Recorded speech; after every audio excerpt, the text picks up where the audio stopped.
하버드대 로스쿨 역사상 최연소 무려 28살에 정식 교수가 된 앨런 더쇼비츠라고 하는 교수가 있습니다. 그는 어릴 때부터 뛰어난 학생은 아니었습니다. 여러분, 28살에 하버드 로스쿨의 교수가 되었다고 하면 대단히 뛰어나고 명석한 사람이리라 짐작이 되지요. 그런데 오히려 그는 어렸을 때 반항적 학생으로 평가받았고 선생님들로부터 이런 평가를 받았다고 해요. 입이 크고 뇌가 필요 없는 일을 하라.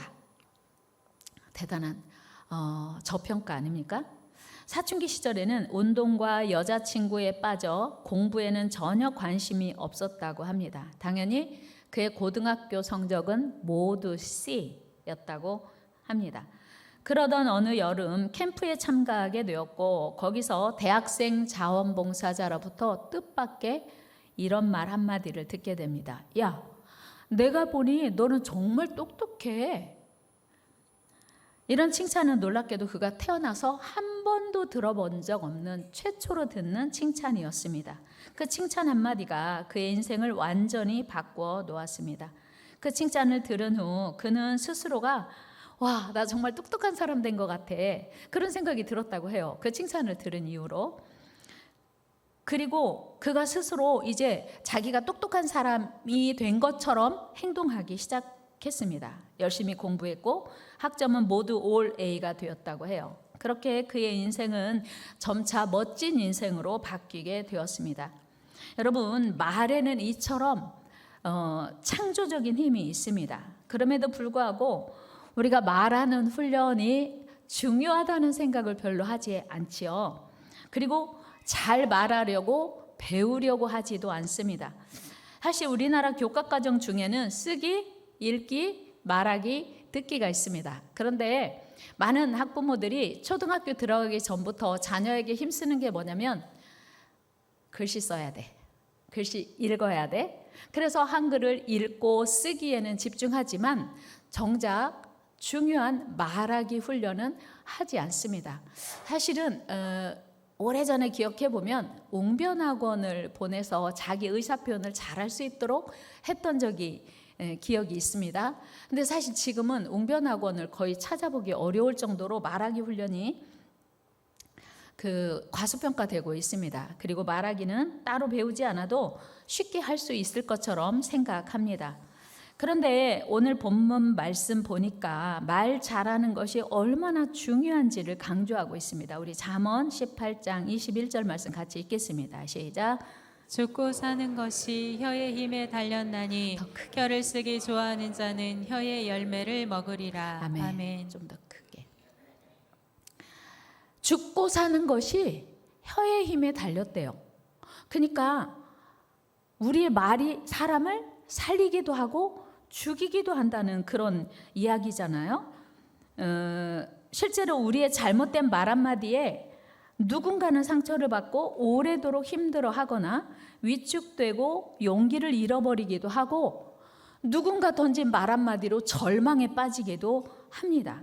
그러나 반대로 더쇼비츠처럼 누군가는 우리의 말 한마디에 용기와 위로와 힘을 얻고 전혀 새로운 삶을 살기도 합니다. 여러분 어떻습니까? 여러분의 언어 습관 한번 말씀 들으면서 오늘 점검해보는 시간 되기를 바랍니다. 평소 여러분은 다른 사람에게 위로가 되고 용기가 되고 소망이 되는 생명의 언어를 잘 사용하십니까? 아니면 상처를 주고 의욕을 잃게 하는 실망하게 하는 죽음의 언어를 많이 사용하십니까? 어떤 분이 그러더라고요. 내가 말을 했을 때 그 말을 하고 속이 시원하면 다른 사람에게 상처 준 거래요. 그런데 내가 누군가에게 말을 했는데 마음이 아프고 왠지 짠하면요 그 사람에게 정말 필요한 말을 한 거래요. 여러분 우리가 잘 말해야 되는 이유는 그 말을 듣는 사람이 상처 대신 용기와 소망을 얻게 하기 위함도 있지만 그보다 더 중요한 사실은요 우리가 한 모든 말을 하나님 앞에서 다시 심판받아야 된다고 하는 거예요. 제 얘기가 아니고 마태복음 12장 36절 37절을 보니까 분명히 이렇게 말씀하고 있어요. 같이 읽어요. 시작. 내가 너희에게 이르노니 사람이 무슨 무익한 말을 하든지 심판날에 이에 대하여 신문을 받으리니 내 말로 의롭다함을 받고 내 말로 정죄함을 받으리라. 아멘. 여러분, 이처럼 우리가 한 모든 말이 하나님 앞에서 심판받아야 된다고 생각하면 아무 말이나 할 수 있을까요? 함부로 말할 수 있을까요? 내가 한 말을 모두 하나님 앞에 다시 심판받아야 된다고 하는 말씀이 성경에 분명히 언급되고 있습니다. 그렇다면 내가 말하기 전에 분명히 생각해 보아야 돼요. 내가 이 말을 하는 것이 옳은가? 이 말이 꼭 필요한가? 이 말이 누구를 위한 말인가? 우리에게 유익한 말인가? 말하기 전에 생각하고 말아야 된다고 하는 거예요. 우리가 준비 없이 아무 생각 없이 말하다가 다른 사람에게 상처를 주고 또 다른 사람을 위축되게 하는 건 아닌지 반드시 생각하고 말해야 한다는 거예요. 몇 년 전 유퀴즈에 출연했던 초등학생들의 이야기가 마음에 남습니다. 그들에게 잔소리와 충고의 차이가 무엇인가 질문했어요. 미리 약속된 거 아니고 갑자기 길에서 만난 초등학생들에게 인터뷰를 했는데 대답은 이러했습니다. 한번 영상 보시겠습니다. 혹시 두 분께 여쭤볼게요. 조언이 있고 잔소리가 있잖아요. 잔소리와 조언의 차이는 뭘까요? 두 분이 생각하시는. 잔소리는 왠지 모르게 기분 나쁜데 네. 충고는 네. 더 기분 나빠요. 와! 잔소리는 기분 나쁜데 충고는 더 기분 나빠요. 아, 진짜요? 자, 그렇다면 잔소리도 기분 나쁘고 충고는 더 기분 나쁘다면 잔소리와 충고할 필요가 있다 없다? 얘네들이 말해요. 이어지는 영상에서 그런 말은 아예 안 하는 게 낫습니다. 여러분, 잔소리로 사람이 변해요, 안 변해요? 변해요, 안 변해요? 우리 열심히 하잖아요. 근데 안 변해요. 괜히 뭐만 나빠? 기분만 나쁘고 관계만 깨지는 거예요. 그래서 잔소리와 충고는 절대로 할 필요가 없는 말이라는 거예요. 초등학생들의 이야기를 들으면서 다 웃으셨어요? 근데 단순히 웃어 넘기기에는 뼈가 있는 소리구나라는 생각 듭니다. 그렇다면 여러분, 이제라도 우리의 언어가 사람을 살리고 세우고 격려하고 용기를 주는 생명의 언어로 훈련되어야 하지 않을까, 이런 생각을 해봅니다. 우리의 말은 궁사의 손에서 벗어난 화살과 같습니다. 한번 던지면 주워 담을 수가 없다는 뜻입니다. 오늘 본문 20절에서도 지혜자는 이렇게 말합니다. 우리 같이 읽어요. 시작. 사람은 입에서 나오는 열매로 말미암아 배부르게 되나니 곧 그의 입술에서 나는 것으로 말미암아 만족하게 되느니라. 아멘. 여러분, 입에서 나오는 열매로 배부르게 된대요. 그러니까 내가 하는 말, 입에서 나오는 열매가 뭐예요? 그게 말이잖아요. 그러니까 솔로몬은 우리가 입에서 내뱉는 말로 내가 배부르게 된다. 그러니까 내가 한 말이 결국 나에게 돌아오고 유익을 주기도 하고 배부르게 기쁘게 행복하게도 할 수 있다는 말이에요.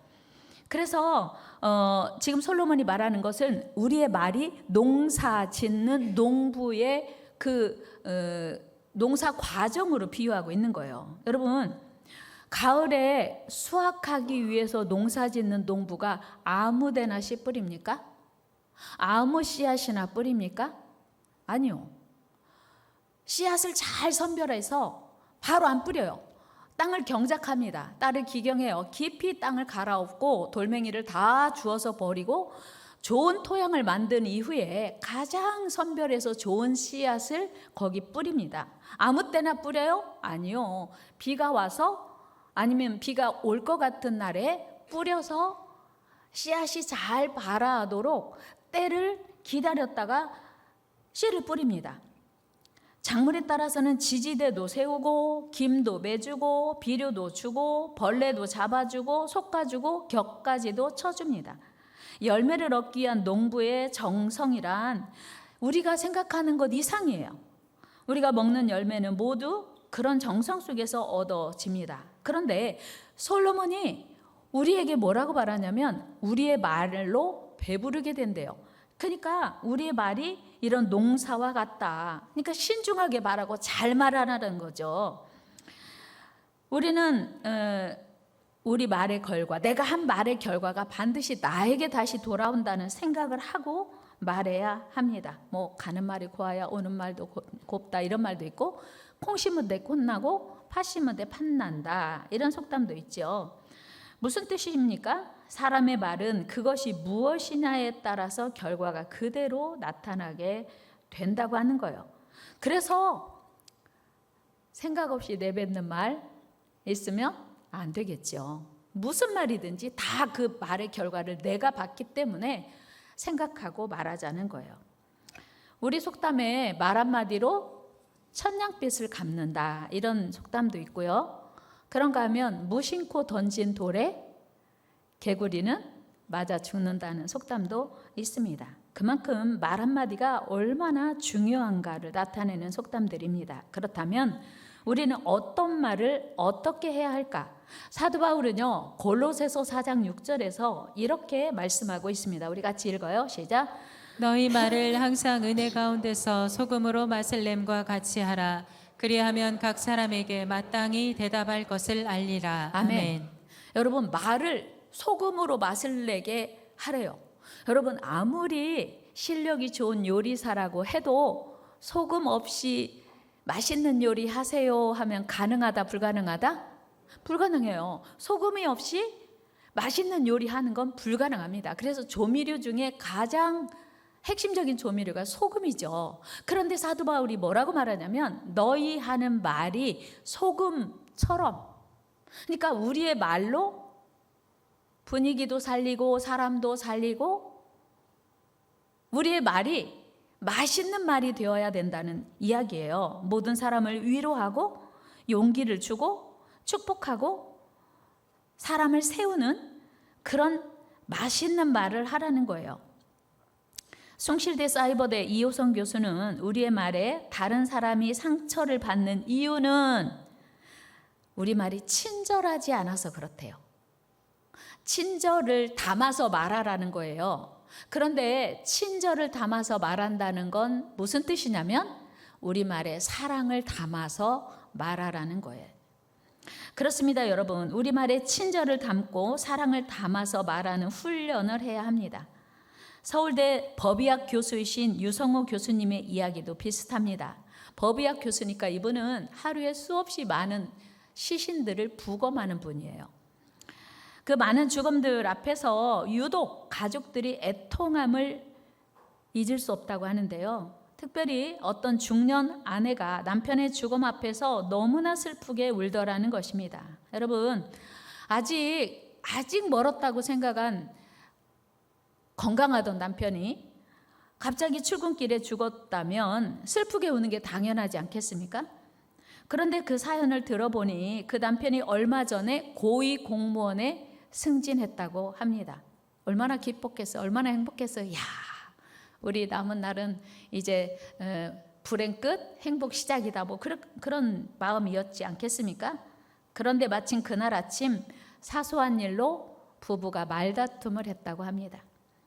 그리고 화해하지 못한 채 저녁에 다시 만나서 계속 이야기하기로 하고 출근을 했답니다. 그런데 그만 그 출근길이 그 남편이 마지막 인 줄 몰랐더라는 거예요. 여러분, 오늘 아침에 출근하는 남편이 저녁에 다시 돌아오지 못한다고 하는 것을 알았더라면 그 아내가 그렇게 출근하는 남편을 붙들고 화를 냈을까? 미안하다, 내가 잘못했다, 사과하지 못하고 저녁에 만나서 다시 이야기하기로 하고 그 남편을 출근시켰을까? 다시 오지 않을 저녁에 만나서 이야기하기로 했지만 그게 남편과의 마지막 이별이라고 하는 것이었어요. 이 아내의 마음속에 얼마나 큰 아쉬움이 남았을까요? 얼마나 큰 후회가 있었을까요? 그럴 줄 알았더라면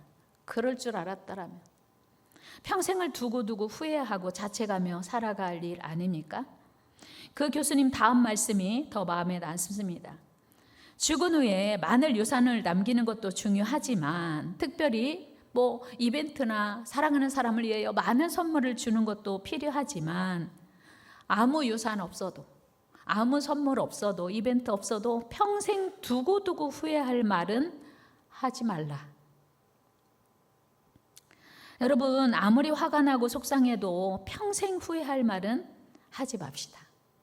그런데 우리의 착각, 우리의 실수가 무엇입니까? 그것은 바로 지금 아니야, 나중에 해야지, 죽기 전에 해야지 하는 거예요. 내가 정말 사랑하는 사람에게 하고 싶은 이야기 여러분 있지 않습니까? 여러분, 여러분의 생각에 여러분의 시간이 얼마나 남았다고 생각합니까? 보통 요즘 100세 시대 아니야? 재수 없으면 120살도 산다는데, 그러니까 나는 아직 멀었다고 생각을 하는 거예요. 적어도 나는. 그래서 호기롭게 그런 생각하죠. 난 죽기 전에 가족들 다 모아놓고, 사랑하는 자녀들 모아놓고, 고마웠어, 당신과 함께여서 행복했어요 라고 말하고 죽어야지.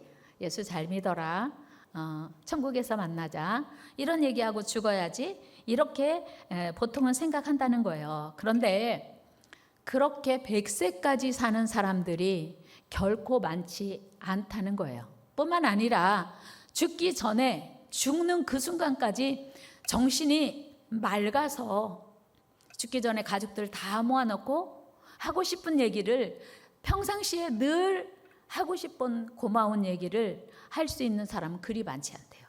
죽기 전에 자기도 모르게 정신이 흐릿해지고, 그리고 의식이 없어져서 자기가 정말 하고 싶은 이야기를 죽기 전에 하고 죽는 사람은 정말 많지 않다는 거예요.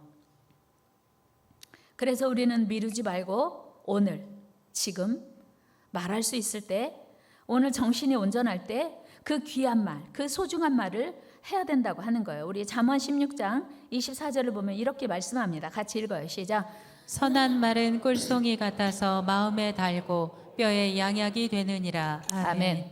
선한 말은 꿀송이 같대요. 꿀 다 좋아하잖아요. 그리고 선한 말은 뼈에 양약이 된다는 거예요. 여러분, 솔로몬 왕이 우리에게 가르쳐주는 교훈이 뭐냐면, 선한 말은 꿀송이 같이 달다.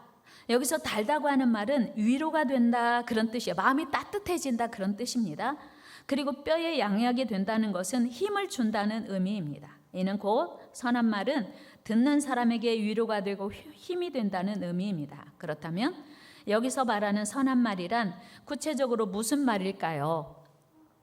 선한 말이란 다른 사람에게 유익이 되는 긍정적인 말, 다른 사람을 살리는 생명의 언어입니다. 미국의 심리치료사이자 동기부여 연설가인 리처드 칼슨이 유쾌한 부부 심리학이라는 책에서 이렇게 소개합니다. 어떤 말을 들을 때 행복한가 연구해 봤더니,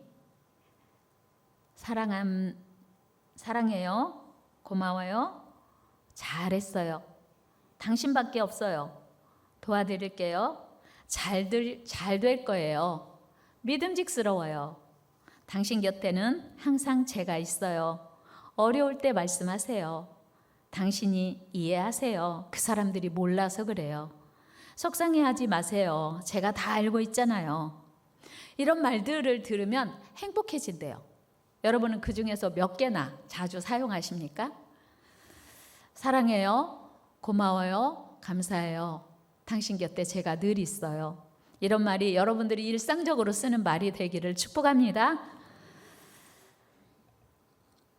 이런 말을 지혜자 솔로몬 왕이 선한 말이라고 하지 않았겠습니까?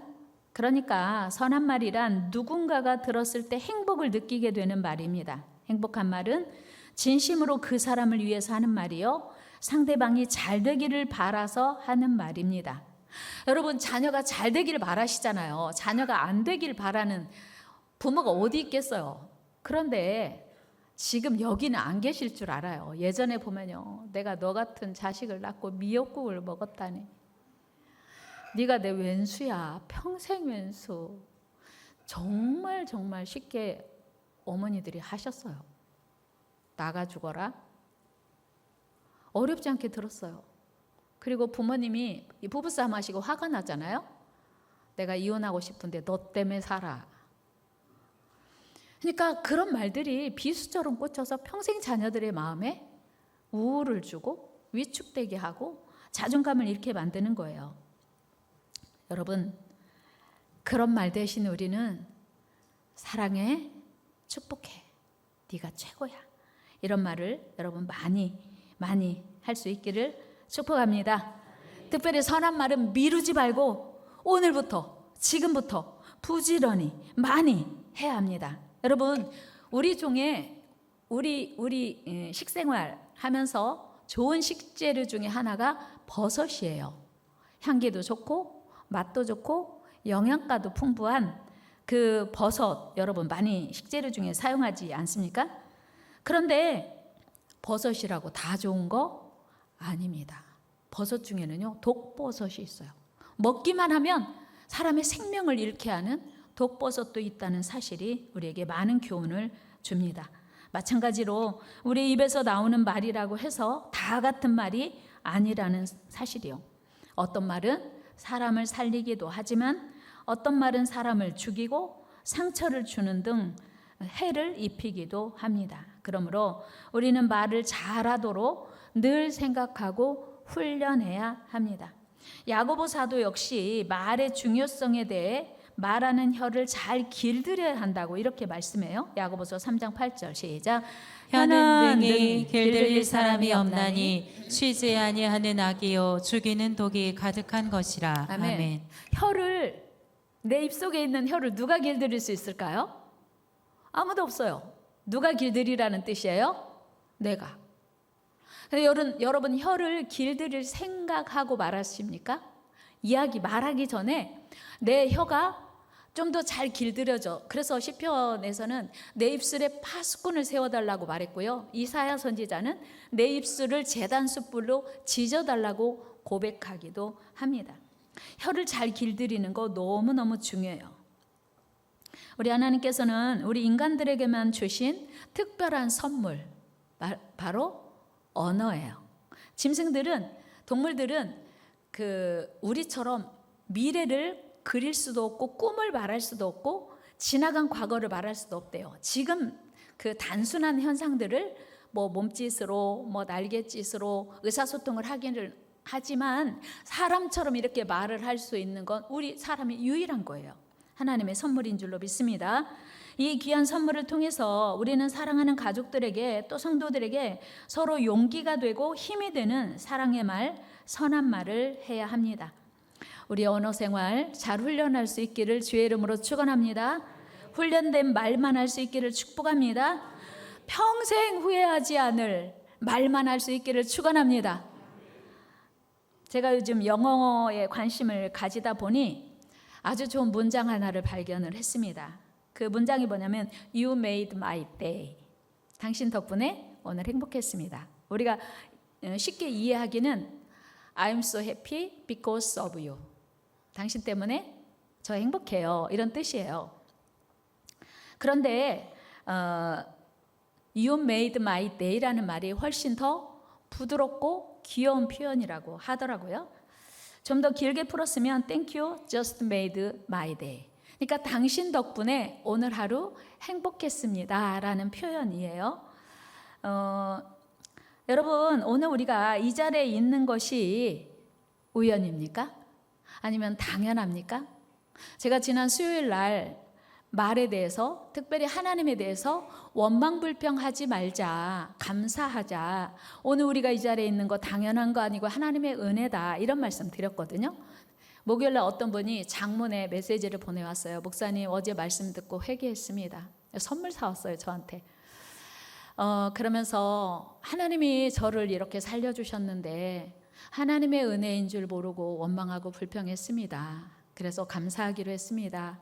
목사님 깨닫게 해주셔서 감사합니다. 이런 메시지를 길게 보내왔어요. 선물과 함께.